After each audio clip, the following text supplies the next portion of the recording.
Gran Casino de Ceuta les ofrece La Voz del Faro.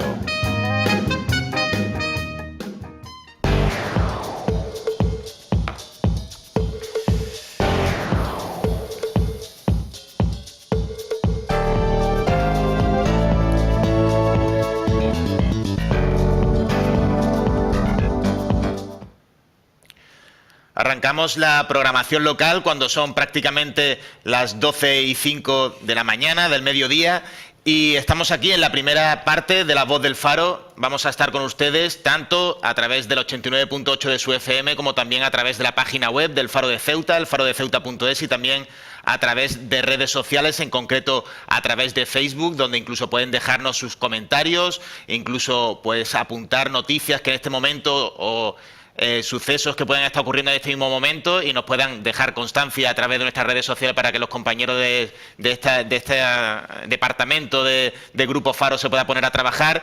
Y de momento aquí en la primera parte de La Voz del Faro hoy contamos con el compañero Luis Aznar. Buenas tardes, Juan. Muy buenas tardes, y vamos a pasar a repasar, nunca mejor dicho, pues la actualidad y la edición impresa del periódico en este miércoles 21 de febrero.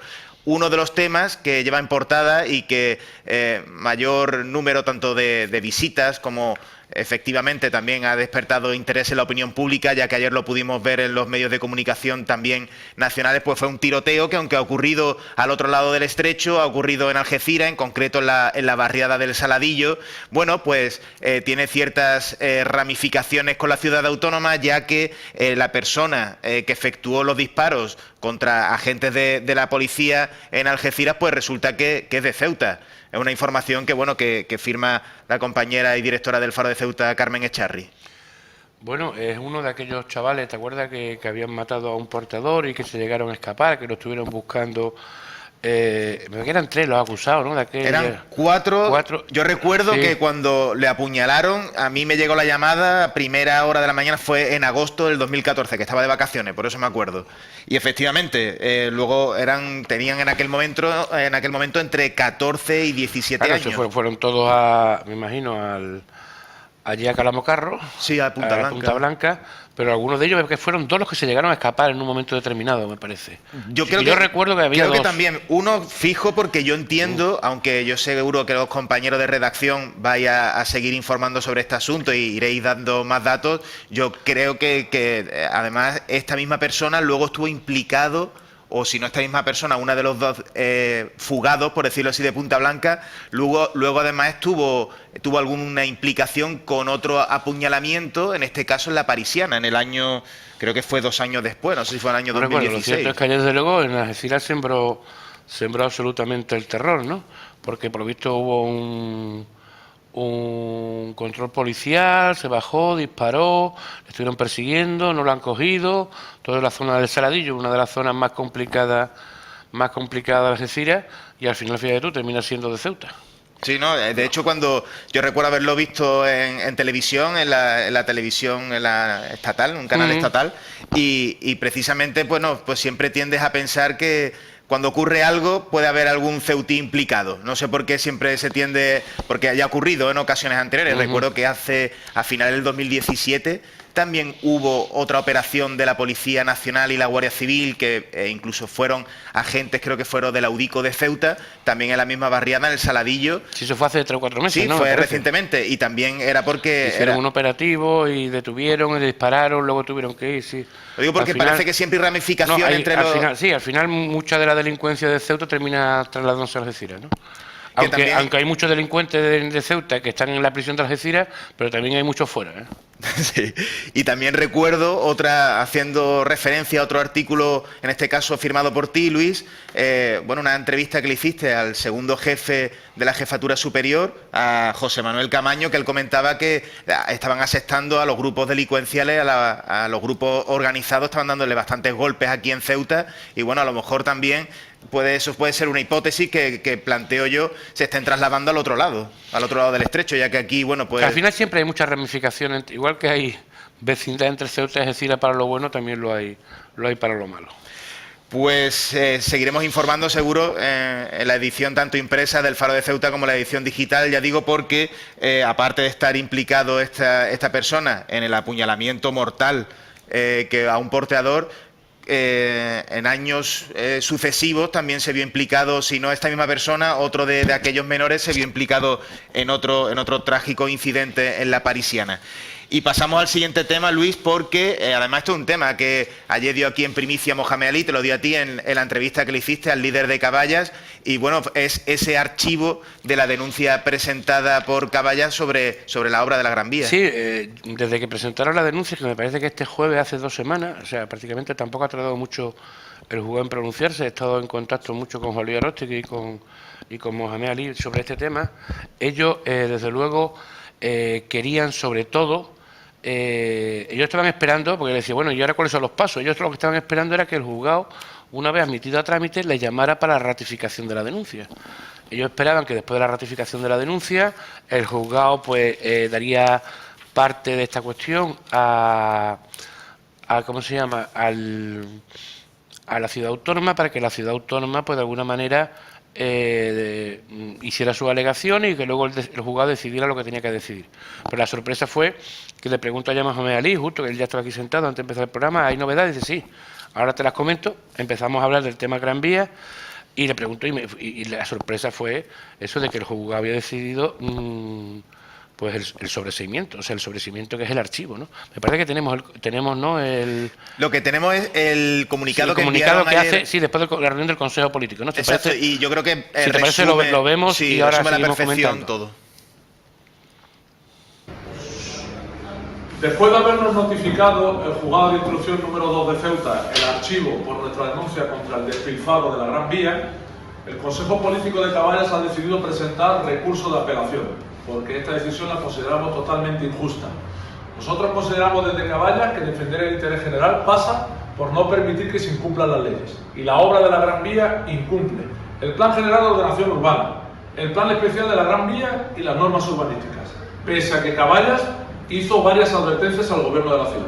Por lo tanto, creemos que esos incumplimientos conscientes del gobierno sí entran dentro del ámbito penal y por eso vamos a presentar recurso de apelación.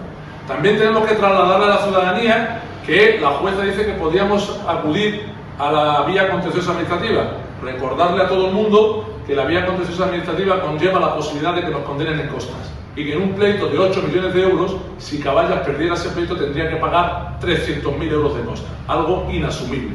Por lo tanto, vamos a seguir luchando para defender el interés general, para no permitir el despilfarro de los fondos públicos y para que Ceuta sea una ciudad totalmente equilibrada. Hombre, prácticamente esta misma declaración institucional que hace Mohamed Ali, arropado por el Consejo Político de Caballas, fue lo que nos trasladó en la entrevista. Más o menos decía en la entrevista que ellos iban a recurrir, que tenían un recurso de reforma ante el juzgado y de apelación ante la audiencia provincial, y explicaba el por qué no iban al contencioso, como ha dicho en este comunicado, ¿no? Que si vamos al contencioso y perdemos, es que son 300.000 euros, ¿no? Hombre, yo entiendo que Caballas, con este tema, y no se lo pregunté ya, porque claro, hubiera sido también una buena pregunta para Mohamed Ali, pero porque ella acababa de recibir la noticia. El auto, claro, lo había recibido Juan Luis Aróstegui, que era el que presentaba la denuncia formalmente, y se lo había comunicado por teléfono, pero yo creo que esto ha sido un jarro de agua fría para Caballas, porque Caballas esperaba que el juzgado lo admitiera y ellos tenían confianza de que el juzgado hubiera podido, porque hubiera sido una victoria política para Caballas si logran de alguna manera que el juzgado hubiera dictaminado paralizar momentáneamente la obra de la Gran Vía.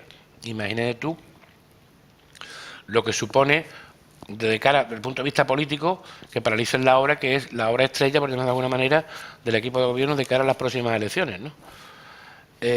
Porque al ritmo que van las obras del equipo de gobierno, viendo cómo van los planes de barriada, viendo cómo van todas las cuestiones relacionadas con los temas que van con las licitaciones normales, aquí lo único que estamos viendo que se está poniendo en marcha es lo de Traxa, ahora mismo esto, que en pocos días también le meterán mano al tema del polideportivo Díaz Flor. En la zona del puerto también, dentro del plan de barriada, bueno, sí, aquella rotonda allí un año para arrancar eso, un año para arrancar con eso.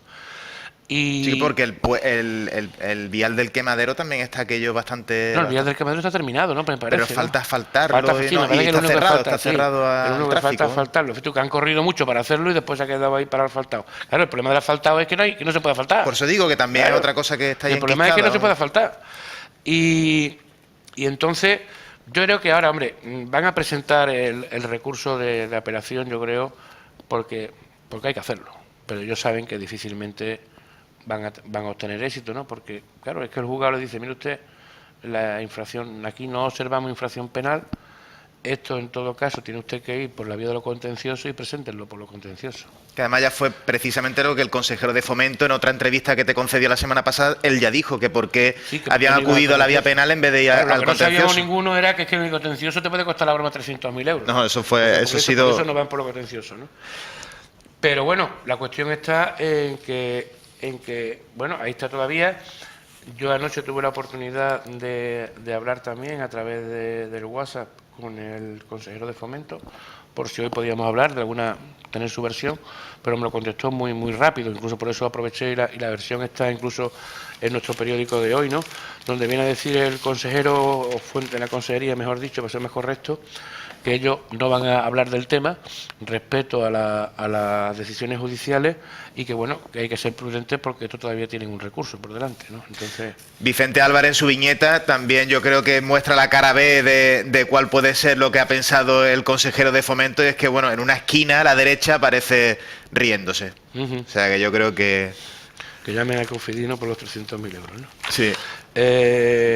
Buena viñeta de Vicente Álvarez. Sí. Hay todo en oscuridad, pero una buena viñeta de Vicente.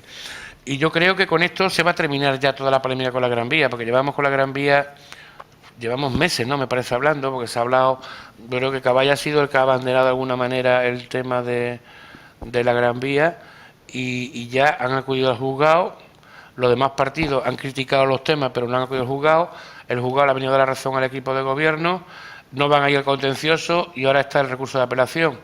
Hombre, habrá que esperar lo que tarde, tienen 5 días para presentarlo, y yo creo que en 10 o 15 días habrá una novedad. Si no se lo admiten, pues yo creo que ya toda la polémica con el tema de la Gran Vía se podrá seguir hablando del tema de lo que consideran unos partidos que puede ser un despilfarro, que debería haberse gastado este dinero en otro lado, pero bueno, los dineros son los que gobiernan, son los que marcan las prioridades y establecen de que hay que reformar la Gran Vía para terminar lo que es toda la obra del centro. De la Gran Vía se va a seguir hablando, pero yo creo que va por otras cuestiones, ¿no? Como es pues el cierre del tráfico de la Gran Vía, el traslado de la parada de autobús de taxi a Las Palmeras, la cuestión de que en Semana Santa veremos que los pasos no pasan por Gran Vía y pasan por la calle Jaúdenes, con todo lo que va a significar, y así vamos a estar por los próximos 15 meses, porque claro, dice que esto se termina para las elecciones más o menos. Aprovechando que has comentado, Luis, el tema de, bueno, pues que todos los partidos de la oposición efectivamente han criticado la pertinencia de esta remodelación de la Gran Vía y aledaños, pero que da la impresión de que realmente quien ha ido hasta los últimos extremos ha sido solamente Caballa. Parece como que se ha quedado solo en cuanto a este asunto. Sí, no, Caballa viene de hace meses advirtiendo, ¿no? Caballa viene desde hace ya por lo menos 7 o 8 meses.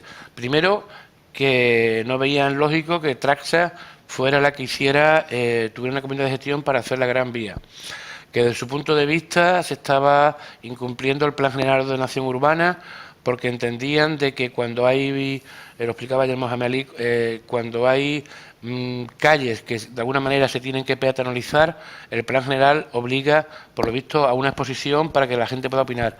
También se contravenía, según Caballas, también el Plan Especial de Reforma Interior, el PERI de Gran Vía, porque para el tema de los cambios de circulación también tenían que posicionar. Aquí para aprovechar se ha aprovechado, y yo lo decía la semana pasada en la entrevista a Néstor García, que dentro de toda esa batería de razones que tenía Caballas para atacar al proyecto, hubo una que no la había tocado, y que casualmente en la exposición pública que se hizo ahí, en el acto que se hizo ahí arriba en la biblioteca, fue el director de la biblioteca el que apuntó de que ese homenaje que se le va a hacer al convento de Trinitarios, ¿no?, que se va a montar como un mural enfrente del ayuntamiento, no se había tenido en cuenta la madrasa que estaba allí. Y ese argumento no se había escuchado hasta ese día. A partir de ese día, Caballa también lo hace suyo. Sí. Caballa también lo hace suyo y habla de supremacía de una cultura sobre otra, que era lo que decía Néstor García la semana pasada, que de todas las críticas que habían recibido en el tema de la Gran Vía, la que más daño les había hecho personalmente era el intentar enfrentar a una cultura con otra.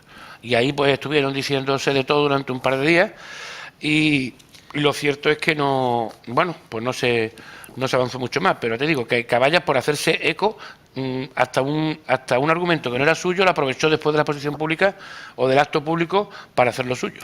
Yo también me refería en cuanto a que se ha quedado solo, llevándolo hasta los últimos extremos este asunto, es porque en la entrevista que tú le hiciste ayer, que pasamos, si te parece, al siguiente asunto, a la página 12-13, donde, bueno, pues plasmas el contenido de las respuestas que te ofreció ayer en el espacio de la entrevista. Es que, claro, en el último comité que celebraron, bueno, pues lo que surge es esa idea, bueno, pues de desbancar del poder al Partido Popular con un proyecto, pero que también puede ser con una especie de alianza con el resto de partidos de la oposición. Yo le pregunto, y yo creo que esto de que se haya quedado solo con la defensa de la Gran Vía, o sea, la defensa de que el proyecto de la Gran Vía finalmente no se lleve a cabo, reflejo de que no tiene tantos apoyos en la bancada de la oposición. Hombre, como yo le pregunto ayer a Mohamed Ali, ellos desean. Sí, ustedes en su quinta asamblea lo que deciden, entre otros puntos, es que tienen que desbancar al Partido Popular. Y él me dice, no, desbancar al Partido Popular no, es cambiar el gobierno de Ceuta. Porque él piensa que el gobierno del Partido Popular está ya cansado, que está muy quemado con el tema de los años que lleva en el gobierno, que está muy quemado con todos los problemas que están surgiendo, que no salen las obras adelante y entiende que hay que cambiar. A día de hoy, si por ejemplo a día de hoy decidieran, bueno, pues vamos a hacer un voto de censura, no se puede hacer porque lógicamente el Partido Popular tiene mayoría, ¿no? Pero si sumáramos los concejales o los diputados que tiene Caballa, el PSOE y MDIC, suman 11, si no me equivoco, son 4 de PSOE, 4 de Caballa y 3 de MDIC, son 11. Él me decía, lo que tenemos que hacer es sentarnos los 3 partidos. Porque claro, él dice que ellos han hecho guiño a MDIC y a PSOE porque consideran que están más o menos en su órbita más o menos política. Por supuesto a Ciudadanos lo descartan absolutamente, porque hacemos el enfrentamiento que han tenido con Ciudadanos en el tema del caso en Vicesa, que luego hablaremos. Porque se ha investigado, ¿no? Mohamed Ali en el caso. Efectivamente, y como nos han dicho muchas veces, que no, las peleas que ha tenido Aróstegui con Javier Vargas han sido tremebundas, sí, ¿no? En los últimos meses. Aquello, sí. Entonces él dice que esos 3 partidos deberían sentarse y hacer un proyecto, que luego ya sería cuestión de decidir qué fórmula se emplea, si la fórmula de una coalición electoral, si la fórmula de una sola lista. Hombre, todo lo que sea que cada partido acudiera por su cuenta y riesgo y que luego pudieran llegar a un pacto postelectoral, es con la legislación española, con la ley de ON, es perjudicial. Porque si tú aglutinas el voto, en los restos, si tú vas dividido, te perjudica. Si vas unido, te beneficia. Ahora, ¿quién le pone el cascabel al gato y dice, hacemos una lista y quién la encabeza, y quién es el número 2 y quién es el número 3? ¿O hacemos una coalición electoral y quién es el número 1, quién es el número 2 y quién es el número 3? Porque al fin y al cabo una coalición electoral también te obliga a una sola lista. Hacer una jerarquía, un orden, vamos. Yo creo que a estos partidos les separa más los temas personales que los temas, de alguna manera, más los temas personales que los temas ideológicos. Sí, porque en realidad todos estarían en el, digamos, en el espectro de la izquierda, vaya. Yo no sé si hoy día, ¿no? Pero vamos a ver, Aróstegui nunca ha estado bien visto en el PSOE, desde que rompió el PSOE en el año 84. Siempre ha sido el enemigo público número 1 del PSOE de Ceuta, ha sido Juan Luis Aróstegui. Yo no sé cómo están las relaciones. Según ayer Mohamed Ali, él no tiene ningún problema personal con los miembros de MDIC. Pero las relaciones, ya sabemos, el MDIC nace como una decisión de Caballa, cuando se marcha Fátima Hamed al grupo mixto a final de la anterior legislatura. Aquí incluso yo tengo apuntado que el último rifirrafe que tuvieron se llamaron Sinvergüenza allí en diciembre por la cuestión palestina. Así entonces, que me refiero, no sé yo si las heridas que tú le preguntabas están cerradas o no. Y si están cerradas o están, pues no lo sé. Yo lo veo difícil. Pero claro, también como dice Mohamed Ali, tiene razón en una parte de la entrevista, cuando dice, mientras que sigamos separados, lo que lo estamos haciendo los juegos es el Partido Popular. Sí, además tú lo destacas bien. Sí, sí, sí. O sea, eso lo tiene muy claro. Hay otra parte de la entrevista que le hace a Mohamed Ali, Luis, que es, digámoslo así, la parte inicial, el arranque, que antes de entrar en antena hemos estado comentando que hasta ahora no habíamos tenido oportunidad de tener a este Mohamed Ali sincerándose en el tema del caso en Vicesa, ¿no? Y claro, había que hablar del caso en Vicesa porque él habló del caso en Vicesa en la Asamblea Política y porque había que hablar del caso en Vicesa porque se cumplen en estos días, se ha cumplido, la semana pasada se cumplió un año de la detención de Mohamed Ali durante unas horas, igual que las dos consejeras, y había que hablar del caso en Vicesa, y Mohamed Ali, pues ayer estaba dispuesto a hablar del caso en Vicesa, ¿no? Y entonces empezó a entrar en temas personales, hablando precisamente de que les habían llamado chorizo y ladrones y que lo habían tratado peor que a terroristas en las redes. Él sobre todo hablaba de las redes sociales, ¿no? Él hablaba de las redes sociales, él hablaba de cómo, que si no se piensa muchas veces en la familia, él hablaba de por qué a un niño de 13 años, que creo que se estaría refiriendo al suyo, en el colegio tiene que aguantar que digan que su padre es un ladrón, que en el trabajo de su mujer también haya comentarios, cosas por el estilo. Yo le pregunto, bueno, pero en algún momento se te pasó la cabeza irte. Él dijo en su momento que se le había pasado por la cabeza irse cuando en las horas esas que había estado detenido en comisaría y luego en el juzgado hasta que lo pusieron en libertad, pero que al final, bueno, te acuerdas que llegó a la asamblea aquella de Caballa y decidió seguir, ¿no? Pero él comenta, dice, hay algo que no lo he comentado hasta ahora y lo voy a comentar. Dice, cuando yo llego a mi casa, la noche que me ponen en libertad, dice, cuando llego, en el móvil de mi mujer y en el móvil de mi hijo hay infinidad, decenas de noticias relacionadas y los con la memes detención. también conocidos. Y los memes, y lo no sé qué dice. Y es mi mujer la que me dice, tú no te puedes ir. Tú no te puedes ir, porque esto sería hacer el juego a quienes están diciendo eso. Dice, y esa es la razón por la que él se queda, aunque luego, como también dice, luego también tenía que escuchar a sus compañeros de partido, ¿no?, de coalición, y que sus compañeros le pidieron también seguir. Dice, pero que fue clave en aquella jornada, esa noche, del 14 al 15 de febrero, cuando le dice a su mujer, tú no te puedes ir porque esto hay que solucionarlo antes. ¿Y alguna cosa más de la entrevista tú que destacarías? Porque yo creo que eso se dedica No, por una yo creo parte... que son las dos partes principales de la entrevista fueron... Que luego hay una parte que la hemos sacado fuera, que es el tema del archivo de la causa, el tema de lo del caso en Vicesa y el tema de las posibles coaliciones electorales. Yo creo que son los tres puntos primordiales de la entrevista con Mohamed Ali. Pues Luis, a mí hay un tema que personalmente me interesa bastante, que también llevamos en nuestra edición impresa, y es el Consejo de Transparencia. Pues bueno, ha recibido 43 reclamaciones que han sido admitidas a trámite, pero a las cuales no le responde la ciudad autónoma. Aquí siempre... Si no responden la mitad de las veces a las preguntas de la oposición, cuando tienen que hacerlo por escrito y tardan 3 meses, imagínate tú, de la oposición de transparencia. Y de los propios periodistas, que muchas veces plantean cuestiones incluso por escrito, pues para darle un curso más formal, y nunca llegamos a saber, al menos en mi caso, muchas veces no llegamos ni a tener un ok, lo hemos recibido, o te lo voy a mirar o te lo voy a tramitar. Entonces... En realidad también hay otro de los datos que me parecen interesantes en este artículo que escribí los compañeros de redacción, y eso de que cada reclamación pues, cuesta alrededor de 130 euros. Yo creo que ya que se hace este gasto, aunque meramente simbólico, teniendo en cuenta cuál puede ser el presupuesto de la Administración Autonómica, pero qué menos que al menos responder, porque además son asuntos que yo creo que nos interesan a la opinión pública. El tema del Instituto Ceutí de Deporte, de los menores, incluso hay también alguna cuestión relativa a Obimace, es decir, que el depósito judicial de los vehículos trasladados, es decir, son asuntos que, bueno, que estaría bien. Muchas veces da la impresión de que el hecho de que pongan este velo de silencio parece que es porque tienen algo que esconder. Al menos. Hombre, lo que pasa es, yo creo que muchas veces por dejación, pero que hay una obligación. El Consejo de Transparencia, peor, sí, claro. Yo creo que el Consejo de Transparencia para eso existe, ¿no? Para eso se ha montado, para eso Ceuta ha preferido no tener el suyo propio, sino basarse en el nacional, para no tener que montar otra estructura. Y oye, pues ojalá empiecen a responder, porque si no, fíjate tú al final lo que va a pasar. Tenemos otra información que también la firma la compañera directora del periódico El Faro de Ceuta, Carmen Echarri, y es que se han encontrado pues casi 4.000 dosis de medicamentos. Dentro del texto habla de Spidifen en un bulto de porteo. Es decir, me parece que tenemos el vídeo, ¿no? Que nos podrían explicar. Tenemos el vídeo. ¿Todavía nos da tiempo? Yo no sé, porque tenemos ya pues, 6 minutos. Si la Yo creo que compañera sí. de realización nos informa, Úrsula Alcázar, si tiene listo el vídeo, pues lo vemos. Gran Si no, Casino de Ceuta. La Voz del Faro. El cambio de mando a pie de frontera marroquí ofrece imágenes como esta, de controles exhaustivos que se materializan en la no entrada de vehículos hacia nuestra ciudad. Y para los que salen también surgen problemas justo cuando llegan al puesto de control del vecino país.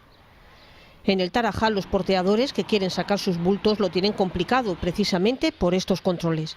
Temen verse atrapados en un callejón sin salida. Si un lado funciona mal, la repercusión directa en el nuestro es más que evidente.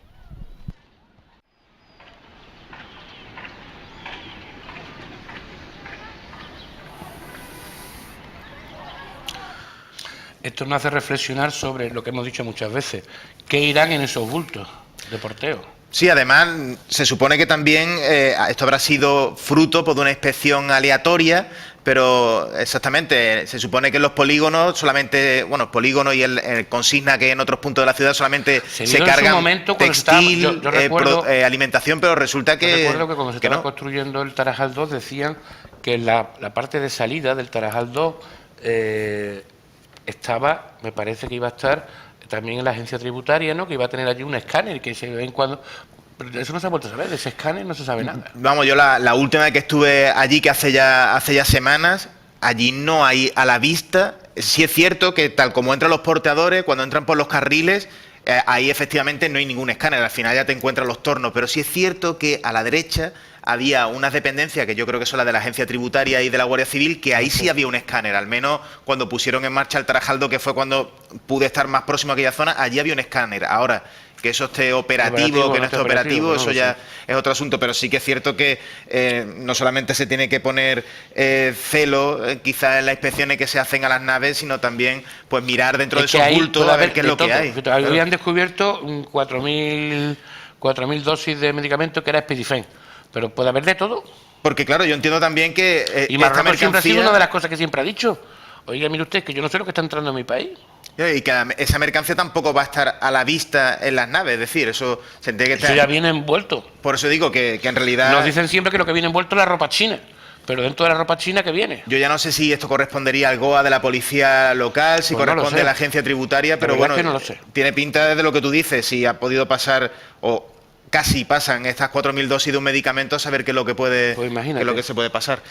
Luis, si te parece, vamos a ir ofreciendo ya luz y oscuridad porque nos quedan apenas 3 minutos para terminar. Yo la luz se la voy a dar a ese arranque de sinceridad que tuvo ayer Mohamed Ali y que nos habló de todos sus pensamientos sobre el tema en Vicesa y de las repercusiones que había tenido en su familia, su persona, en su partido, y le agradezco ese gesto de sinceridad política, que muchas veces a los políticos es difícil, ¿eh?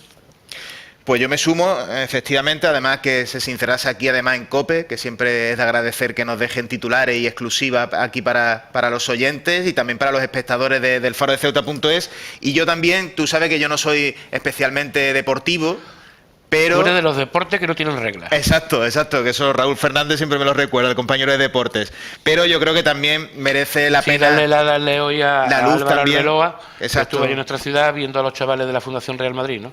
Así que ilusión, porque siempre que viene un futbolista, además... Hombre, un futbolista que ha sido campeón del mundo, estuvo en la selección española del 2010 que ganó el Mundial. Ha ganado 2 Champions League, 2 Eurocopas... 2 Eurocopas 2008 y 2012. Y el Mundial. O sea y el Mundial de 2010.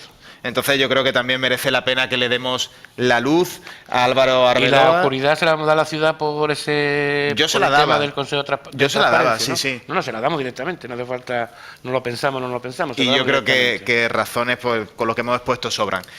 A continuación tenemos el espacio de la tertulia y hoy en concreto vamos a hablar sobre la reinserción de presos, entre otros asuntos relacionados con el ámbito de la psicología. Para ese tema, pues vamos a tener aquí en nuestros estudios del Faro de Ceuta Faro Televisión, el farodeceuta.es y también de COPE en el 89.8 de su FM. Vamos a tener a Javier García, él es secretario del Colegio Oficial de la Psicología de Ceuta, y telefónicamente, ya que se encuentra en Madrid, que es donde desarrolla su actividad profesional, vamos a tener a la presidenta de la asociación Con un pie fuera, CUPIF, que pronto, el mes que viene, va a ofrecer un curso pues para formar a voluntarios con esta finalidad, con la reinserción de presos. Así que no se marchen, en unos minutos estamos de vuelta y muchísimas gracias, Luis. Venga. Hasta mañana. Gran Casino de Ceuta les ha ofrecido La Voz del Faro.